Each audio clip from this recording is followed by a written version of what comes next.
Hoy hemos invitado a Porfirio Cabral, Así es. que es como profesión tiene la emergenciología, ¿verdad? Emergenciólogo, ¿cómo es? Emergenciólogo. Así es. ¿Qué es eso? Buenas noches, querido Porfirio. ¿Qué es un emergenciólogo? Para que los televidentes vayan aplatanándose. Sí, mira, es una especialidad nueva relativamente porque aparece a partir del 1978. Nueva y es del 78. Sí. Es mi edad, autoridad. ¿Es nuevo? 44 años. Sí, es nuevo porque Bueno, relativamente bueno. Sí, Es porque nuevo. las otras tienen. Entonces, para que la gente entienda, un emergenciólogo es los institutos hospitalarios no tienen la capacidad de tener un especialista de cada especialidad en una emergencia. Entonces eso se creó para que exista un tipo de personal, ese médico, que estabilice el paciente hasta que llegue el especialista correspondiente a la patología. Me explico. Te da un infarto, el emergenciólogo te mantiene vivo, viable, hasta que llegue el cardiólogo. Tienes un accidente, el emergenciólogo te tiene estable hasta que llegue el cirujano. Tienes un trauma craneal, el emergenciólogo te mantiene entubado. Una especie de asistente. Exacto. Pero es una rama asistencia bastante profunda de la Sí, medicina. sí, es profunda. No, que es profunda, interesantísima. Interesante. Indispensable. Indispensable, porque ¿qué pasa? El emergenciólogo sabe más de cardiología que un pediatra y sabe más de pediatría que un cardiólogo. Óigame, te da Ve una qué discusión complejo. interesante. O sea, sí, o sea, ¿Tú eres médico? sí, eso tiene... Medicina general. es médico. Francisco. Sí, se especializamos Francisco, en eso. cuando me refiero a él, no a la persona, sino al emergenciólogo. Sí, Debe ser médico. debe ser médico. Es médico.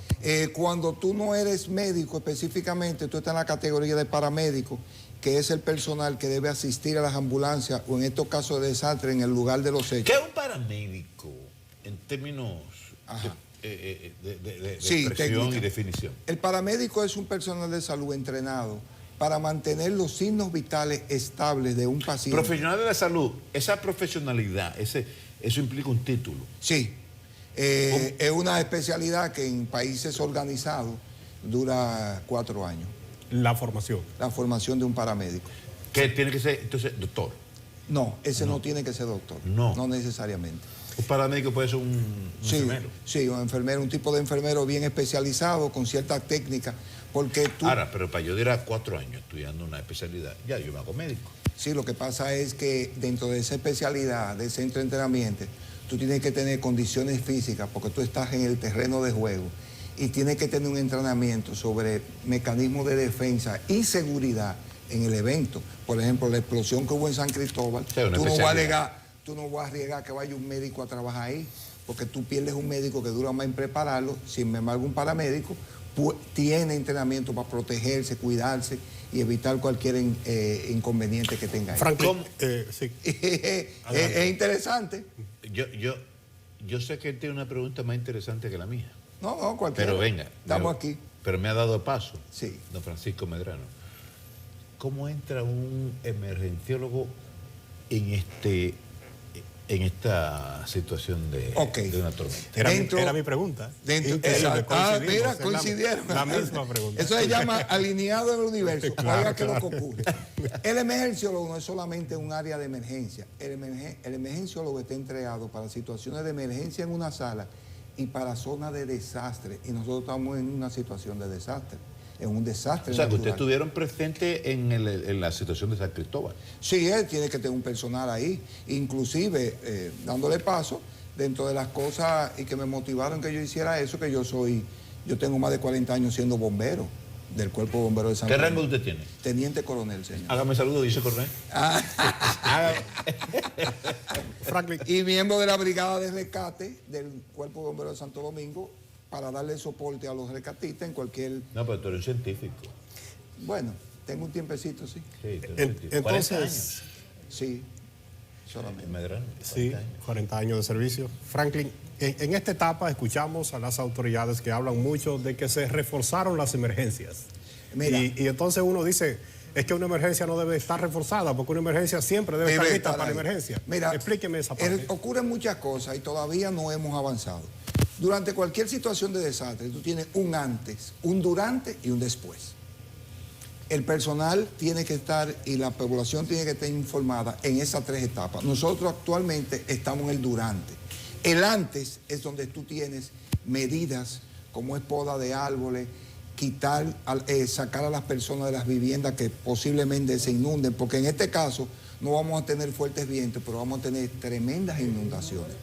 Entonces, todo lo que es riviera de río, todo lo que es posibilidad, y hay puntos en la ciudad que evidentemente siempre se llenan de agua, porque la ciudad de Santo Domingo no tiene el drenaje adecuado.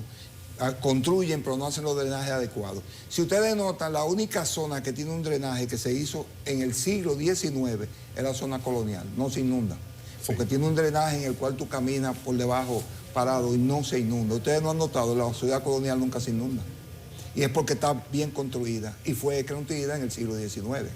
Mire, usted tuvo la oportunidad de ver hace unos minutos a la alcaldesa del Distrito Nacional dando informaciones sobre las operaciones del Comité de Emergencia, Mitigación y Respuesta de la Alcaldía del Distrito Nacional. No.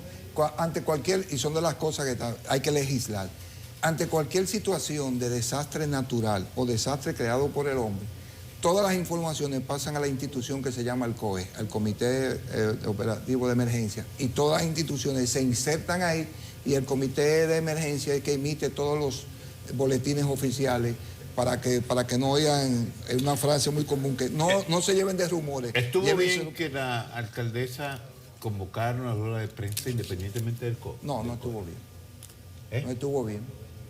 Por ley es el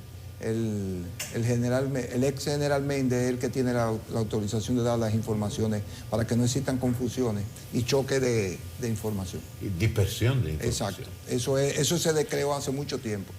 Eso se creó desde el jefe de la defensa civil, que era famoso, el Cabral, que salía dando una información, la prensa daba otra, un canal daba otra. Yo me acuerdo. Y eso, exacto, Eugenio Cabral. Entonces se modificó y eso es por ley, es una ley. Franklin, ¿cuentan los hospitales del país con emergenciólogos en cada una de sus unidades o es cualquier otro médico que da el tipo de asistencia? Mira, la cantidad de emergenciólogos, como le dije, en República Dominicana está todavía más nueva la especialidad.